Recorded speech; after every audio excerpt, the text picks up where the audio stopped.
രാത്രിയിൽ ഉറക്കമില്ലാത്ത ഭരണാധികാരി സയ്യിദുനാ ഉമർ ഇബ്നുൽ ഖത്താബ് റളിയല്ലാഹു അൻഹു പാതിരാ സമയത്ത് നിശയുടെ നിശബ്ദതയോടെ നടന്നു പോകുമ്പോ ആരുമില്ലാത്ത മരുഭൂമിയുടെ നടുവിൽ ഒരു കൊച്ചുകുടിൽ, ഒരു കർഷകന്റെ കൊച്ചുകുടിലാണ്. ആ കുടിലിരുന്നു കൊണ്ടൊരു കൊച്ചു കർഷകൻ അല്ലാഹുവിന്റെ ഖുർആൻ പാരായണം ചെയ്യുകയാണ്. ആ സമയത്ത് ബഹുമാനപ്പെട്ട ഉമർ റളിയല്ലാഹു അൻഹു ഒട്ടകപ്പുറത്തിരുന്ന ഉമർ അറിയാതെ കർഷകന്റെ ഖുർആൻ പാരായണം കേട്ടു. ആ ഖുർആൻ എന്നിട്ട് കർഷകൻ ഓതുകയാണ്, വത്തൂരി വകിതാബിൻ മസ്തൂർ ഫീറകിൻ മൻശൂർ വൽ ബൈത്തിൽ മഅമൂർ വസ്ഖഫിൽ മർഫൂ വൽ ബഹിരിൽ മസ്ജൂർ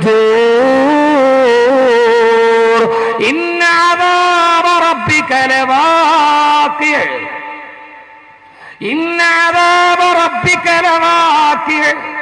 ഖുർആന്റെ ആയത്തുകൾ അദ്ദേഹത്തിന്റെ മനസ്സിൽ നിന്ന് നിറകളിക്കാൻ തുടങ്ങി. വത്തൂരി തൂരി സീനാ പർവ്വതത്തെ കൊണ്ട് തന്നെയാണ് സത്യം. വകിതാബിൻ മസ്തൂർ വിതറപ്പെട്ട ഈ ഗ്രന്ഥത്തെ കൊണ്ട് തന്നെയാണ് സത്യം. അല്ലാഹുവിന്റെ ഖുർആൻ ഓടുന്നു. ഉമർ റളിയല്ലാഹു തആല ഒട്ടകപ്പുറത്ത് നിന്ന് ഒട്ടകത്തെ പിടിച്ചു നിർത്തി അല്ലാഹുവിന്റെ ഖുർആൻ കേൾക്കുകയാണ്. അദ്ദേഹം വല്ലാതെ ശ്രദ്ധയോടെ കേട്ടിരിക്കുമ്പോ ചുറ്റും ഭയാനകരമായ നിശബ്ദത. ഈ രാത്രിക്കും സഹോദരങ്ങളെ നിർണായകമായ പങ്കുണ്ട്. വിശാലമായ രാത്രി, ഒരു കുച്ചി വീടിന്റെ ശബ്ദം പോലും കേൾക്കാനില്ല. ആ നിശാലമായ നിശബ്ദതയിൽ ഉമർ റളിയല്ലാഹു അൻഹു ഖുർആൻ കേട്ടു. അവസാനം ആ ഗ്രാമീണൻ ഓതുകയാണ്, ഇന്ന അദാബ റബ്ബിക ലവാഖി ഇന്ന അദാബ റബ്ബിക ലവാഖി. നിന്റെ അല്ലാഹുവിന്റെ ശിക്ഷ ഇതാ ഇറങ്ങാൻ പോകുന്നു. നിന്റെ റബ്ബ് നിനക്ക് വാഗ്ദാനം ചെയ്ത ശിക്ഷ, നിന്റെ നരകം ഇതാ വരാൻ പോകുന്നു. നരകത്തെ കുറിച്ചുള്ള ആയത്തിറങ്ങുകയാണ്. യൗമ തമൂറു സമാഉ മൗറാ വതസീറു ജിബാലു സൈറാ.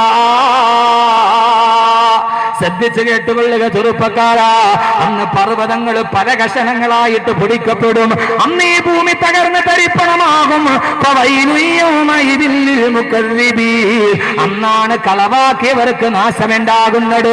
നരകത്തെ കളവാക്കിയവർ, അഹമ്മദ് കബീർ ബാക്കവി നരകം രാവിലെയും വൈകുന്നേരവും നിലവിളിക്കുമെന്ന് പറയുമ്പോ ശാസ്ത്രത്തിന്റെ പുറന്തോടിന്റെ ഉള്ളിലിരുന്നിട്ട് കളിയാക്കിയവർ, അത് ഞങ്ങൾ ഇതേവരെ കേട്ടിട്ടില്ലല്ലോ.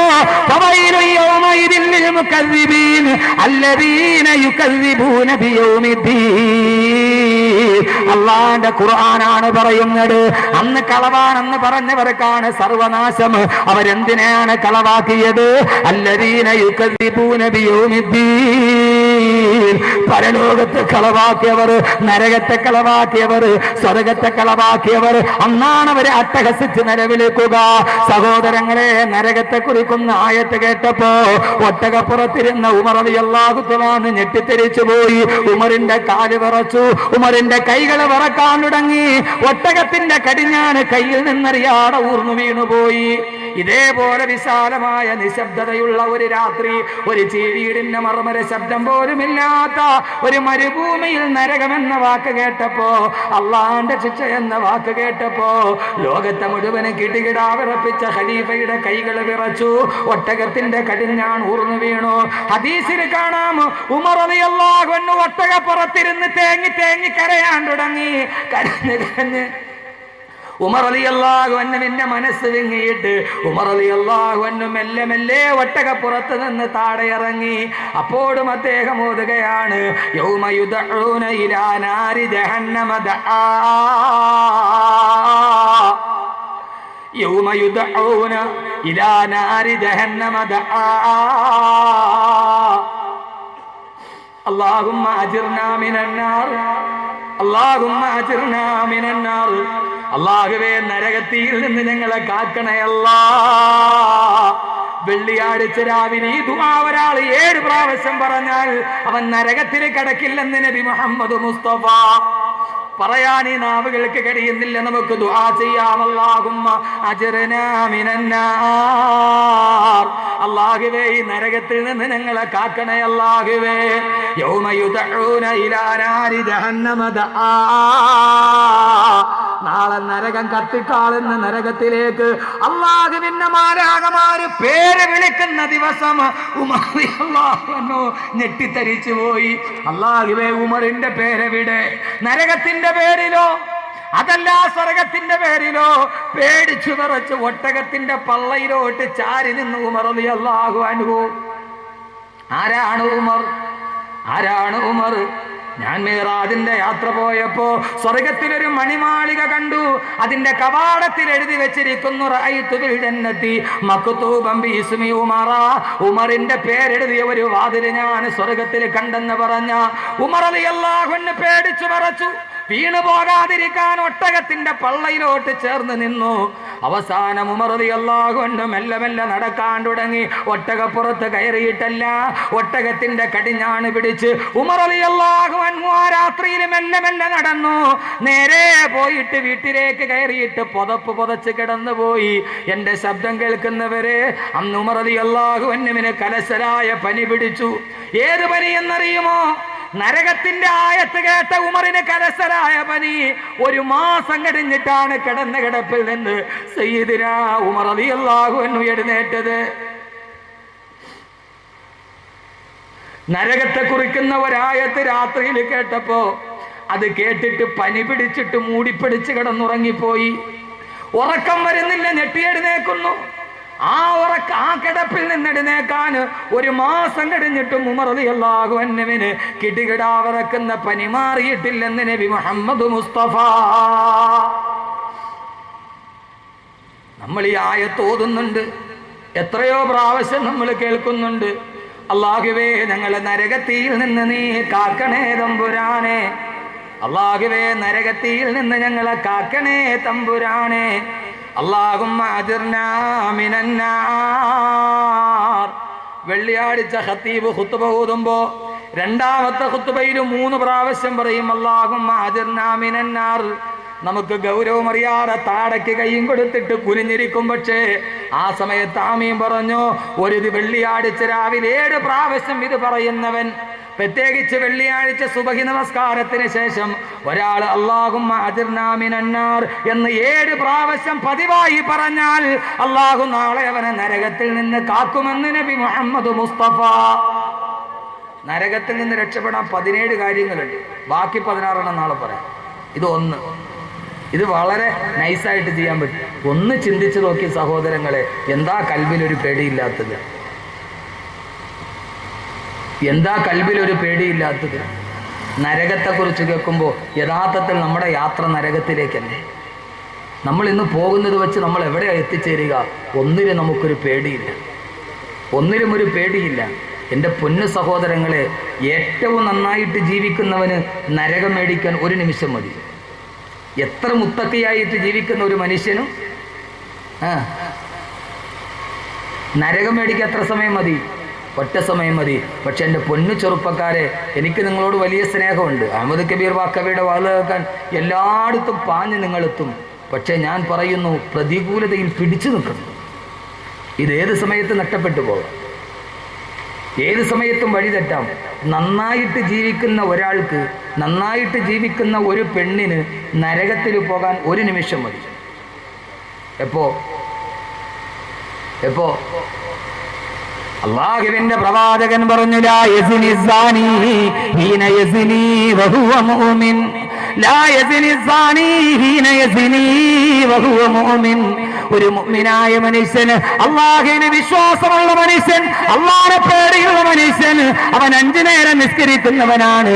അറിയാതെ എങ്ങാനും അവനൊരു വ്യഭിചാരത്തിലേക്ക് പോയാൽ, സഹോദരങ്ങളെ, അറിയാതെ എങ്ങാനും വ്യഭിചാരത്തിലേക്ക് പോയാൽ, ലാ യസ്നി സാനി ഹീന യസ്നി വഹുവ മുഅ്മിൻ. ഒരു അന്യ പെണ്ണിന്റെ കിടപ്പറയിൽ അവൻ കിടക്കുമ്പോ അവൻ നിസ്കാരമുള്ളവനാണ്, അവൻ നാട്ടിൽ മേൽവിലാസമുള്ളവനാണ്. പക്ഷേ അവൻ 1 നിമിഷം പ്രലോഭനത്തിന് പെട്ട് ഒരു അന്യ പെണ്ണിന്റെ കിടപ്പറയിൽ കിടക്കുമ്പോ, അവൻ വ്യഭിചരിച്ചു കൊണ്ടിരിക്കുമ്പോ അവൻ മുഅ്മിനല്ല. ഈമാൻ അല്ലാഹു അവനിൽ നിന്ന് എടുത്തു കളയും. സഹോദരങ്ങളെ, ചെറുപ്പക്കാരാ, ആ വ്യഭിചാരത്തിൽ ഏർപ്പെട്ടുകൊണ്ടിരിക്കുന്ന സമയത്ത് അവനെങ്ങാനും മരിച്ചുപോയാ അവൻ നാളെ നരകത്തിലാണെന്ന് നബി മുഹമ്മദ് മുസ്തഫ. അവൻ മുഅ്മിനായിരുന്നു, അവൻ നിസ്കാരമുള്ളവനായിരുന്നു, അവൻ സക്കാത്ത് കൊടുക്കുന്നവനായിരുന്നു, അവൻ ഏറ്റവും അത് കേൾക്കാൻ അവൻ മുൻപന്തിയിലുണ്ടായിരുന്നു. പക്ഷേ ദിനാ ചെയ്യുമ്പോ വ്യഭിചരിക്കുമ്പോ ഒരന്യ പെണ്ണിന്റെ അടുത്തവൻ കടപ്പുറ പങ്കിടുമ്പോ അള്ളാഹ് അപ്പോൾ അവന്റെ ഈമാൻ ഊരി മാറ്റിക്കളയും. ഈമാനുള്ളവനത് ചെയ്യാൻ കഴിയില്ലല്ലോ. ആ കിടപ്പിലെങ്ങാനും മരിച്ചുപോയാ എങ്ങനെയാ സഹോദരങ്ങളെ ചിന്തിക്കുന്നത്? ആ കിടപ്പിലെങ്ങാനും മരിച്ചുപോയാ 4 മാസങ്ങൾക്ക് മുമ്പ് തൃശൂർ ജില്ലയിലെ ചാവക്കാട് ലോഡ്ജിൽ ഒരു ചെറുപ്പക്കാരൻ റൂമിൽ മരിച്ചു കിടന്നു. ഒരു ചെറുപ്പക്കാരൻ മരിച്ചു കിടന്നു. അവനെങ്ങനെ മരിച്ചു എന്ന് പോലീസ് ഉദ്യോഗസ്ഥർക്ക് തെളിവില്ല. നമ്മുടെ നാട്ടിൽ നടന്ന കാര്യമാണ് ഞാൻ ഈ പറയുന്നത്. സഹോദരങ്ങളെ, എന്നെക്കാളേറെ നിങ്ങൾ വായിക്കുന്നവരാണ്. പക്ഷേ ഞാനൊരു പ്രഭാഷകനായത് കൊണ്ടത് പലപ്പോഴും കുറിച്ചിടുമെന്ന് മാത്രം, നിങ്ങൾ വായിച്ചിട്ട് മറക്കുമെന്ന് മാത്രം. കാരണം ഞാൻ ഉണർത്താൻ വന്നവനാണല്ലോ.